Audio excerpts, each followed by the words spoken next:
And Jesus wanted to straighten him out a little bit and give him a preview. Therefore he said, a certain nobleman went into a far country to receive for himself a kingdom and to return. So he called 10 of his servants, delivered to them 10 minas, and said to them, do business till I come. But his citizens hated him and sent a delegation after him, saying, we will not have this man to reign over us. And so it was that when he returned, having received the kingdom, he then commanded these servants to whom he had given the money to be called to him, that he might know how much every man had gained by trading. Then came the first, saying, Master, your mina has earned 10 minas. And he said to them, well done, good servant, because you were faithful in a very little, have authority over 10 cities. The second came, saying, Master, your mina has earned 5 minas. Likewise, he said to him, you also be over 5 cities. Then another came, saying, Master, here's your mina, which I have kept put away in a handkerchief, for I feared you, because you are an austere man. You collect what you did not deposit, and you reap what you did not sow. And he said to them, out of your own mouth I'll judge you, you wicked servant. You knew that I was an austere man, collecting what I did not deposit and reaping what I did not sow. Why then did you not put my money in the bank, that at my coming I might have collected it with interest? He said to those who stood by, take the money from him, and give it to him who has the 10 minas. But they said unto him, Master, he already has 10 minas. For I say to you that to everyone who has will be given, and from him who does not have, even what he has will be taken away from him. But bring here those enemies of mine who did not want me to reign over them, and slay them before me. Wow. Now, let me see if I can give you a picture that he paints here. This is a guy, he's a nobleman. He's an outstanding person in his community. He's outstanding. The government has determined, the king has determined that this man should be in charge of this domain. That's what a kingdom is. It is the person who becomes a king over a domain. So he will be the governor of this region. He's been given this honor that he's going to rule over all the people in this particular region. But in order for him to be consecrated into that office or to receive the official office, the same thing we did with the President of the United States. He might have been living in Chicago, but in order for him to become the president, he had to go to Washington, where they have the ceremony to bestow on him, you now the president. Okay? But in this case, it would be like if we had a system that the mayor of Chicago had to go to Washington to be sworn in. Well, similar to what senators do. You know, you're a senator from Chicago, was that guy Roland Burris.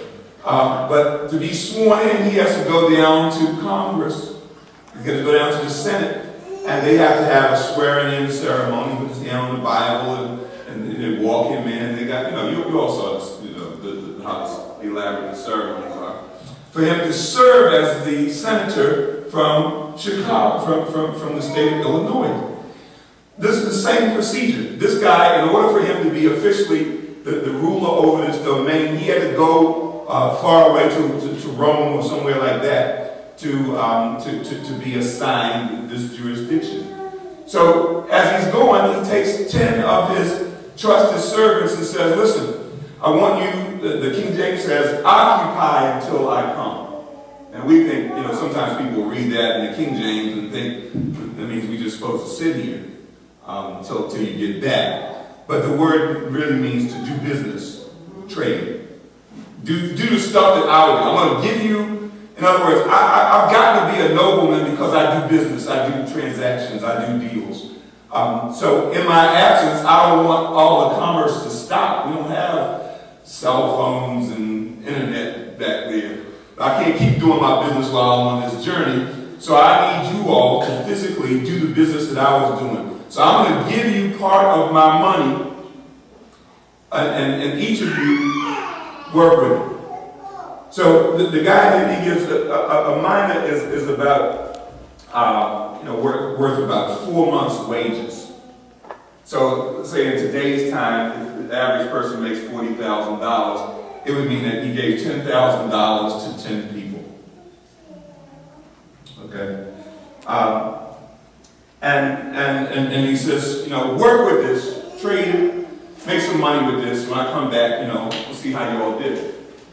And when he comes back, one guy says, verse 16, Master, the mina that you gave me, I've got 10 back. I got a tenfold return on it. So you gave me 10,000. You came back. I turned it into $100,000. Master said, "Boy, you did some good work. You did good work. I tell you what. In this kingdom that I have now, you have authority over 10 of the cities." Yes. So this guy went from being, a big wig in a little pond to now having authority over 10 cities.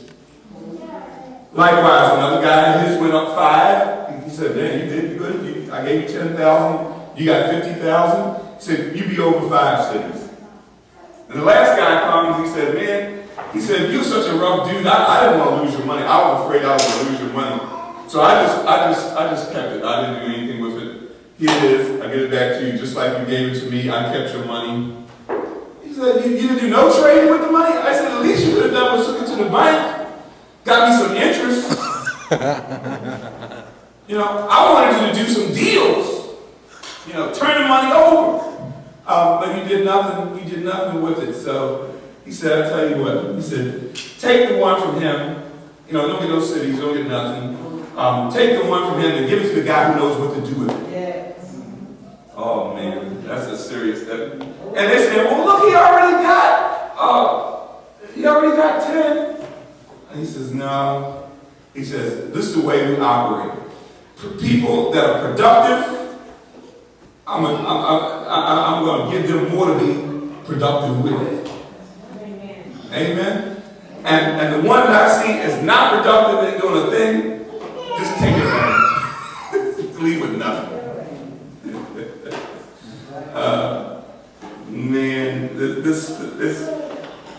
What I want to point out to you tonight as kind of, obviously we don't have time to really deal with it too much, but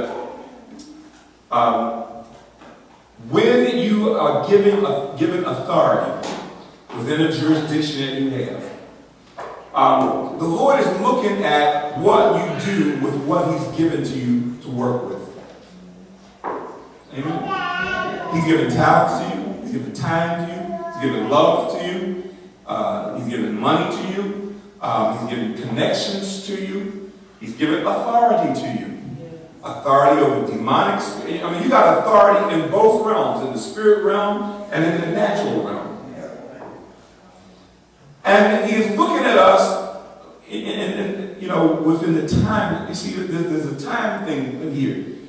Back then, they really didn't have good predictions about how long this trip would take and how long he would have to be there and when he would be back. So they didn't know exactly what day he was coming.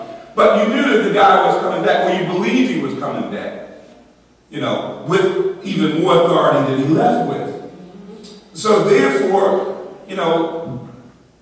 all of us have to think about what we do with the time that we have.